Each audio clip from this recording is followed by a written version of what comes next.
welcome to a media special edition of a Bergkamp Wonderland and Arsenal podcast. I'm your host, FK, and I'm delighted to be joined today by Jeremy Wilson, a journalist at The Telegraph. Many of you Arsenal fans will know Jeremy. He was first to break various bits of news last season and follows Arsenal quite closely. Jeremy, welcome to the show. How are you? I'm very well, thanks. Thanks for having me. Oh, an absolute pleasure. Without further ado, let's just get stuck in. Jeremy, I mean, obviously it's been a long summer. We've had the World Cup take place in Brazil. Last season seems a very, very distant memory. But just very quickly, from your point of view as someone who covers the club quite closely, how do you think we did last season? Was winning the FA Cup and finishing top four a success for us? Was it achieving bare minimum? How's it gone down in the media world? I think it was a bit better than bare minimum. I don't think it was a great big kind of booming success, but I think it was a qualified success. It was a sort of 7 out of 10, but I think it was better than bare minimum. I think bare minimum is probably fourth and no trophies, because I know that everybody had that long wait for a trophy, but still you look at the sort of financial power of the other clubs. I think if Arsenal are finishing in the Champions League positions, I think anything better than that in reality, when you look at Chelsea, Man City, Man United, their resources, then I think you're having a very good season. So I think it was a qualified success, and that the FA Cup was obviously a massive moment for the club potentially to use as momentum to kick on into this season, and that's why it's quite exciting to see if there is that knock-on effect, that sense that a cloud has sort of lifted, a hurdle's been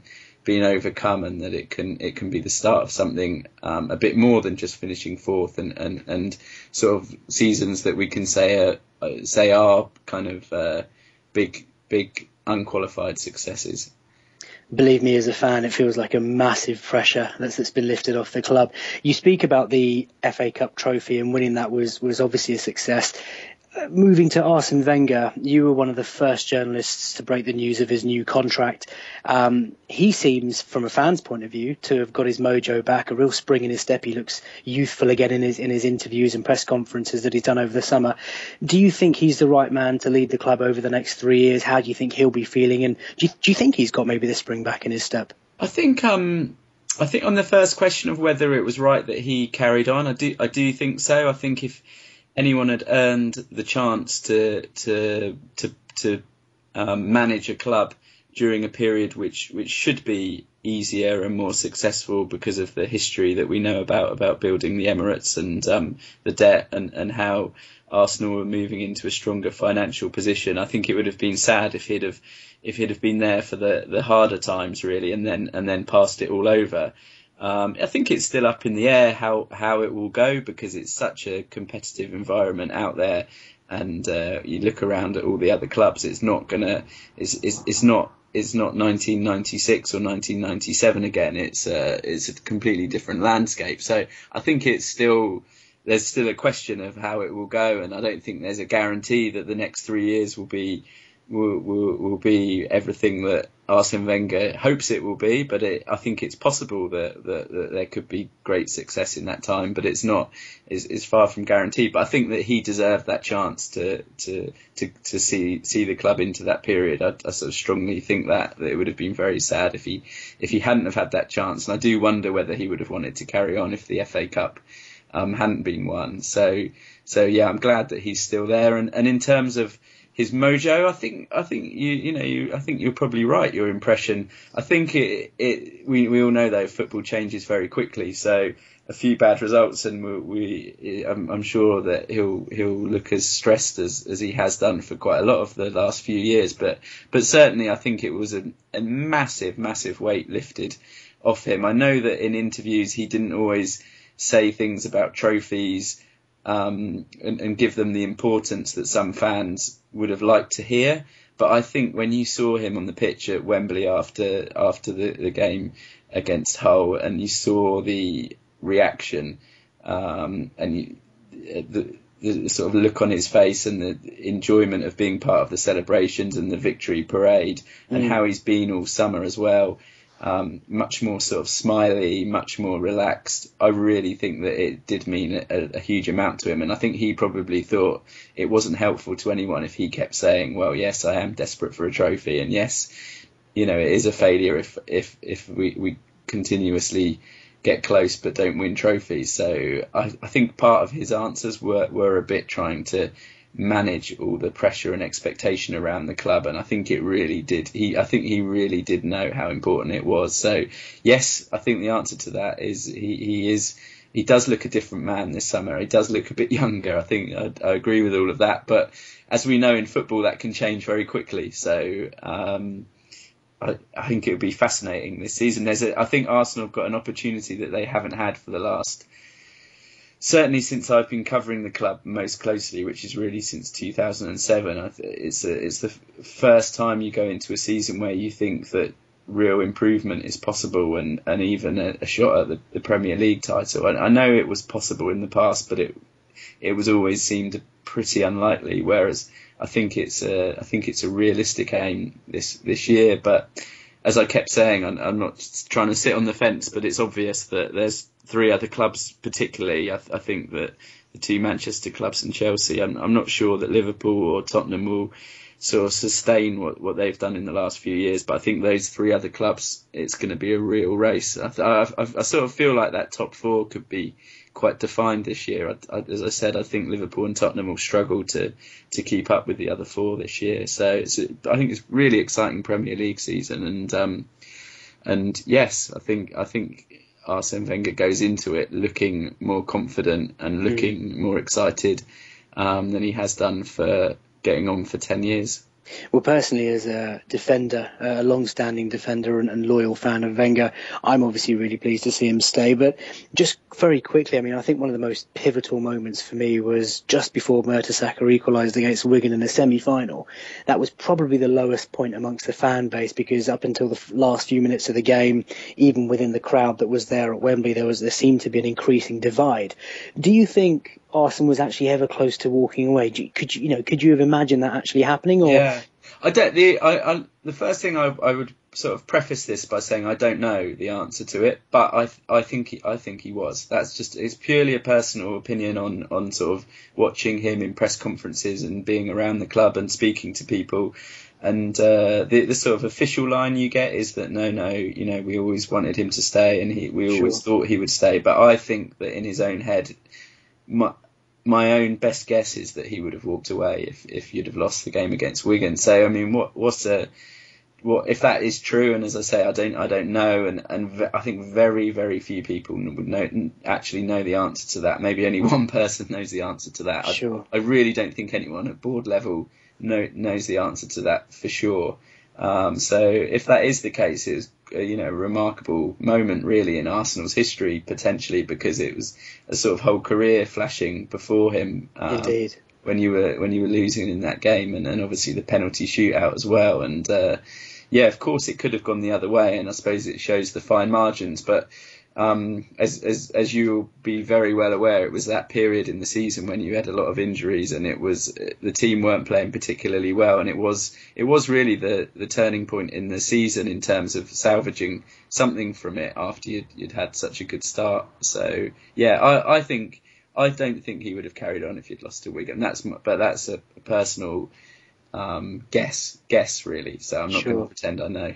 We'll thank the sweet Lord for Big Per Mertesacker. Speaking of improvements, we have made some signings to add to the first team squad earlier than normal, and of course we've made a signing off the field as well in Shad Forsyth. So let's look at Shad Forsyth's appointment. I don't know if you know much about him, but do the media, do the journalists have an understanding as to what he'll bring to the club?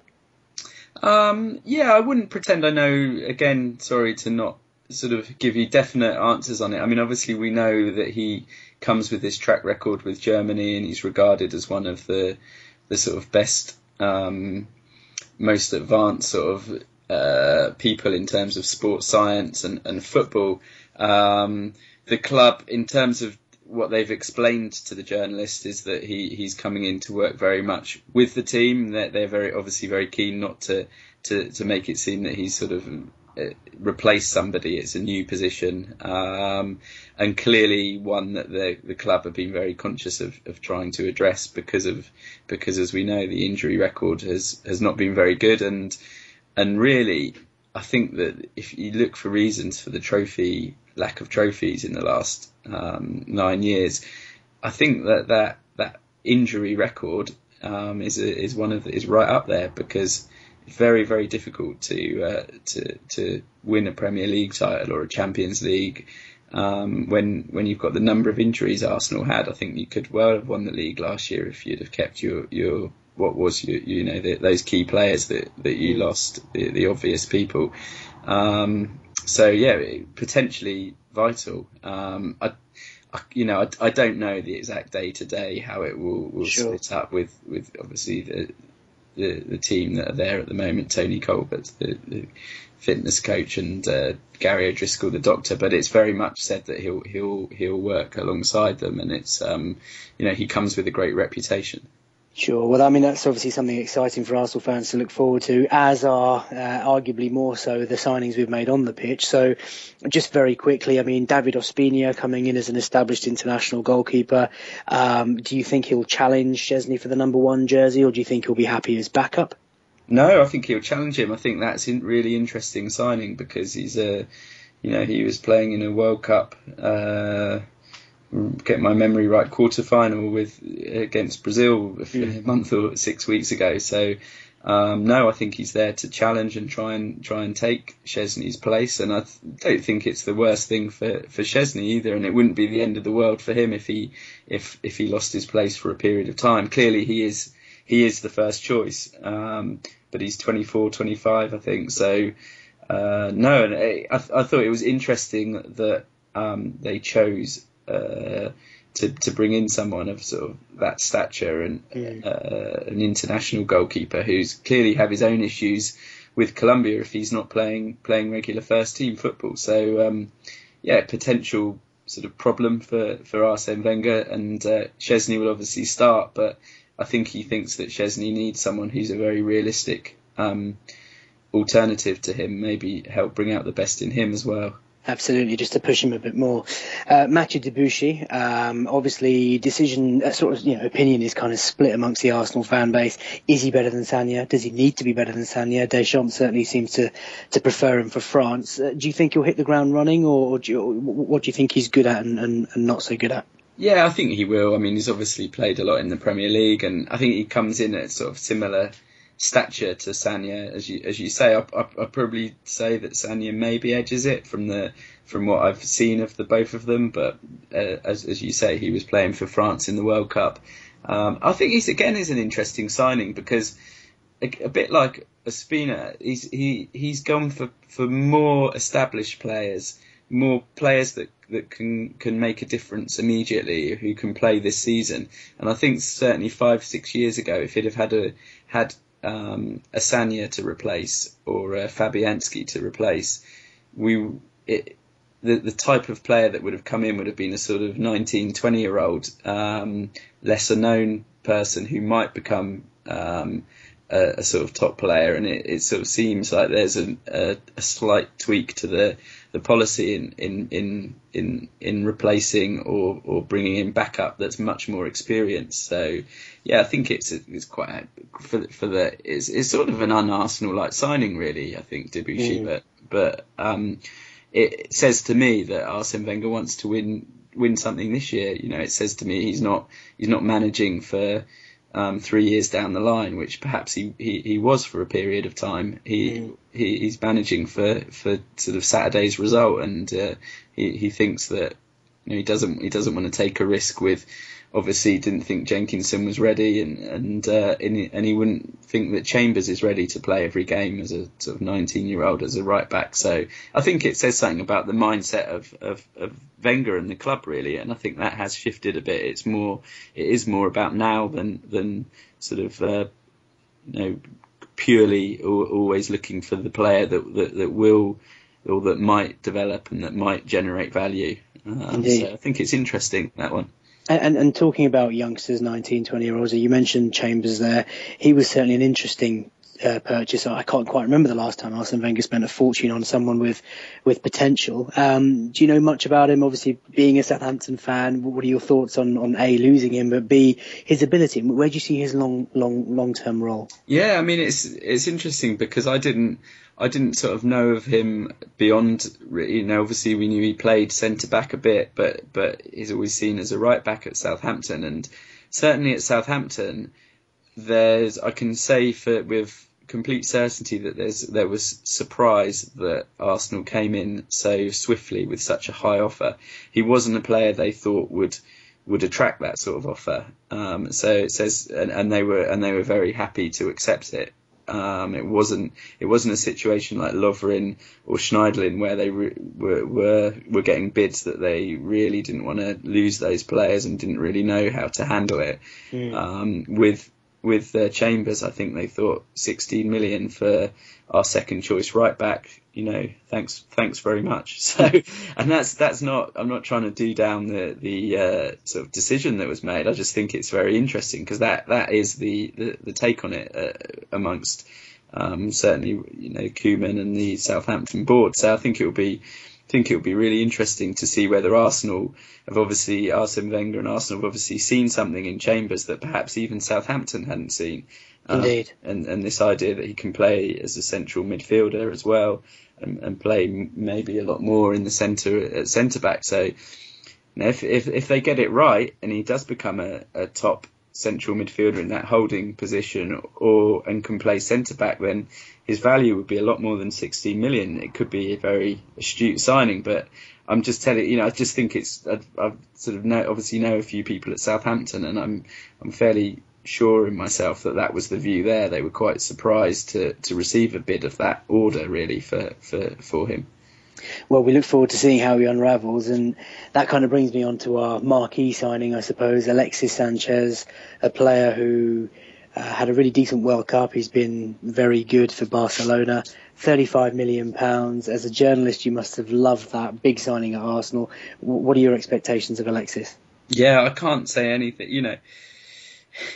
All these signings can go wrong, but in theory, I just think he looks like a brilliant signing in every way, really. In terms of his age, he's 25. In terms of his versatility, that he can play across the positions, so that he's a proper alternative to Giroud, but he can also play with Giroud, so that you can play two quite different attacking systems. And it says to me as well that Wenger obviously does have a lot of faith in Giroud, because if he didn't have faith in Giroud, he would have brought in a more similar sort of target man striker, but he didn't do that. He brought in someone who would be different to Giroud, and although that means that Giroud will clearly not start as many games next season, I think that the ideal plan is for them to play together quite a lot. So I think that's interesting, and I just think he's a fabulous signing, because I don't think we saw the best of him at Barcelona at all, because obviously Messi is such a dominant figure in the way they play, and then Neymar came in as well.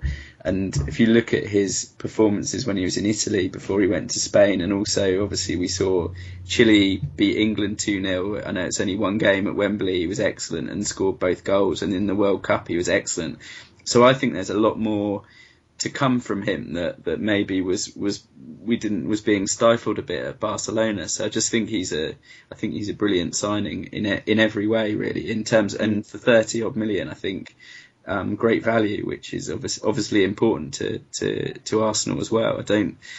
I was surprised that there were, obviously Liverpool wanted him as well, but I was surprised that there wasn't sort of more serious competition from a sort of Bayern or a Man U or someone who might have had more of a chance of competing than Liverpool. I mean, Liverpool obviously a important big club, but they're probably just a level down, obviously, from the kind of the Madrid, Barcelona, Bayern, Man U, and Arsenal. Yeah, exactly. So I don't know. I do think actually, joking aside, I do think Arsenal are, because of the structures you've got at the club, the infrastructure. I do think that although Liverpool had a great season and they've obviously got their great history and all of that, I just think that Arsenal are more in place to sustain title challenges much more regularly than Liverpool, and I think we'll see that in the next few years.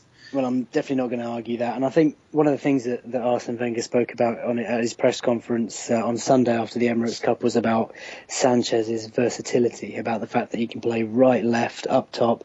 And the best thing, Jeremy, is that he's an outlet for us. One of the things that we lacked last season with Ozil and Ramsey, there was rarely an option when Walcott and the Ox were injured. So really looking forward to that. Moving on to players who have left the club, we've obviously replaced Fabianski and Sagna, so we won't talk too much about those two, and of course Bentner, who eventually finally left. Hooray! You wrote a piece today in the Telegraph about a possible exit for our club captain, Thomas Vermaelen. So, what are your thoughts on Vermaelen going? And if he does go, do you think Arsenal will replace, or do you think he'll be happy with who he's got? No, I think he'll. First thing, I think he'll go. I think that's sort of 95% certain. Where do you think he'll end up? If I was guessing, if I was sort of predicting, it would be Barcelona. Obviously, Barcelona and Man U are the two clubs that we know have bid for him. And really, even if someone else has bid, which probably someone else has that I don't know about, you would think it would be a straight choice between them from his point of view. He's hardly you can't really attract two bigger clubs than that. So, obviously, Arsenal would prefer him to go to Barcelona and could make it difficult for him.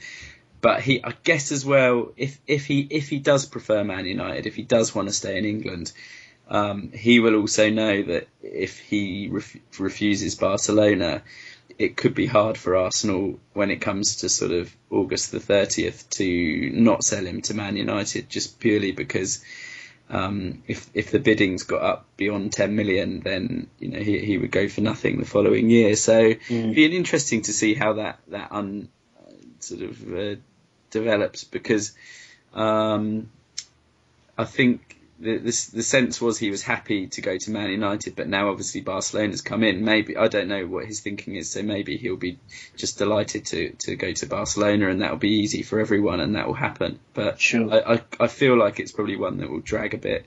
And if he does go, which I think is likely because of his contract situation, I think Arsenal's history is when it comes down to it, they don't run a business in a way that they would keep a player who is a backup and lose 10 million on him. It just is not how Arsenal usually operate. So I think he'll go, and I'm sure that they'll bring in a replacement. I don't know who at centre back, but I think that it's pretty obvious that the club would have to, because even with Vermaelen there, you could argue that it's a position where you're short, really, because obviously there's Chambers who can cover, but there's not a lot else after Vermaelen covering Mertesacker and Koscielny. So unless some of the other younger players like Mikel sort of develop. Sure. So yes, I think there'll definitely be, and I think if I was predicting Arsenal's transfer window today, I think Vermaelen goes and that you bring in a replacement, and I'm not convinced there'll be a whole lot more than that. Maybe Podolski could go, and that might trigger a midfielder to come in. But I don't think, I know there's been a lot of talk in the media about, and in our paper, and I've written some stories as well about holding midfielders.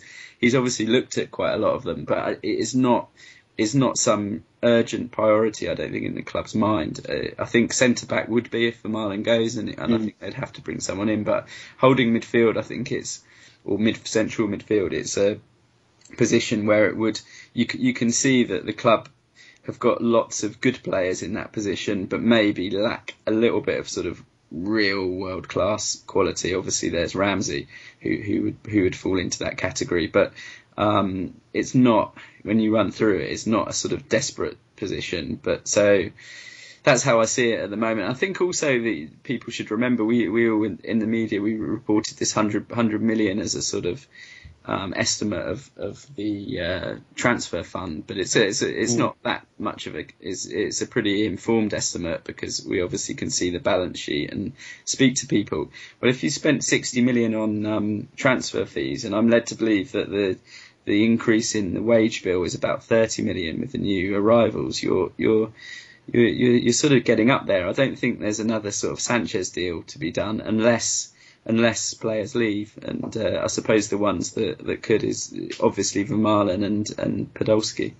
And possibly even Cazorla. Well, you've already predicted what I was going to ask you about future arrivals, and you've answered that. Let's move on to Arsenal's expectations next season. Obviously, winning the FA Cup has now given the club a platform upon which they can build. Do you think Arsenal are going for the title? Do you think we're genuine title contenders? And also, how do you think we'll fare this season? What do you think our objectives are?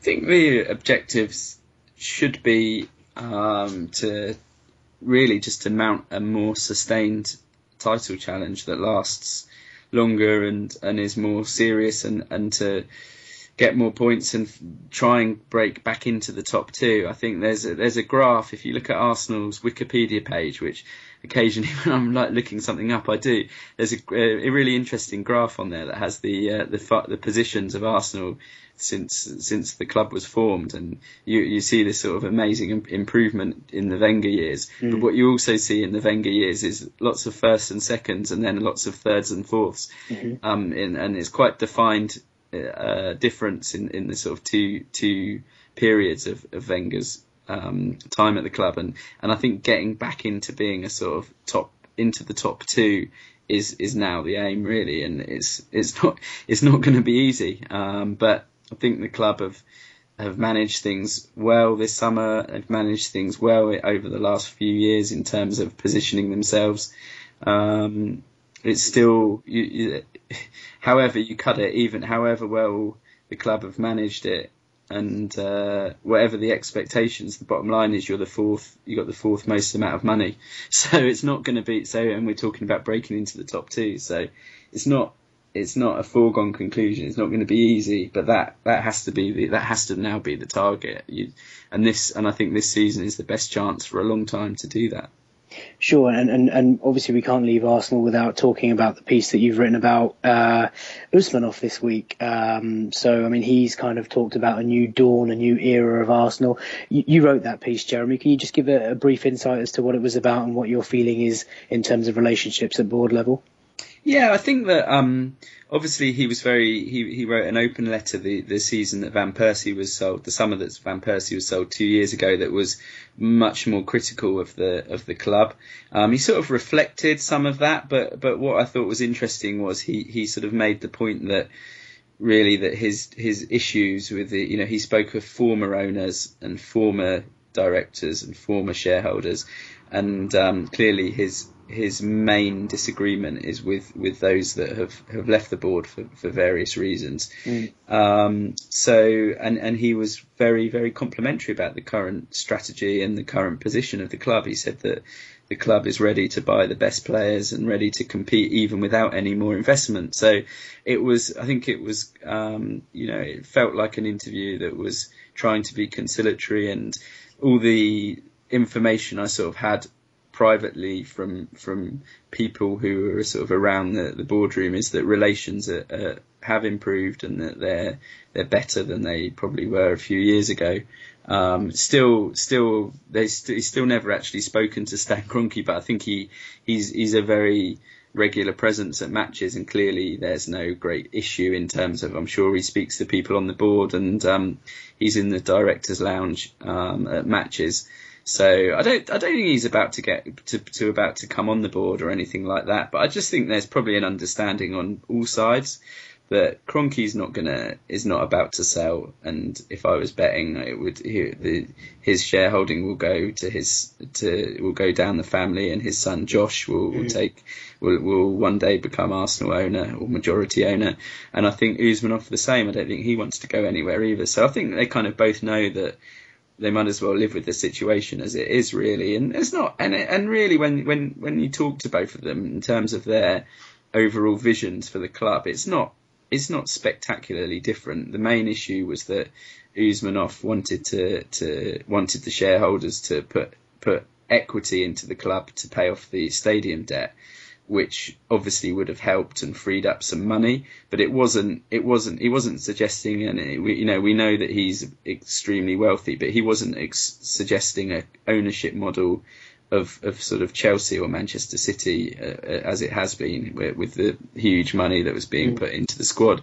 He wanted to pay off the stadium debt with other shareholders, basically, to free up money on a sort of year-to-year basis. But that idea sort of becomes less and less relevant as the stadium debt goes down. And after the stadium was paid off, his thinking was that the club should be self-financing, and he agrees with financial fair play. So I don't, and given what he said as well about how the club was being well run, and he had confidence in Wenger and Gazidis, and that he agreed with the decision making process, I think was how he put it.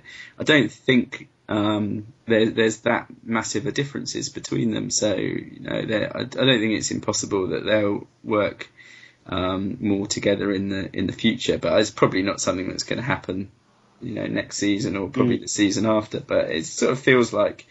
But like everything in football, it's all governed by results, and probably that if the season doesn't go as well as Usmanov obviously thinks and hopes that it will, then probably there'll be more criticism and more tension around. But at the moment, it seems that it's pretty good, really, between them all. Well, that's really insightful, and actually, as most of us fans, I certainly speak for myself here, sometimes we just get so engrossed in what's happening on the pitch and with players that it's nice to read articulate pieces about what's going on sort of upstairs and off the field. So thanks a lot for that.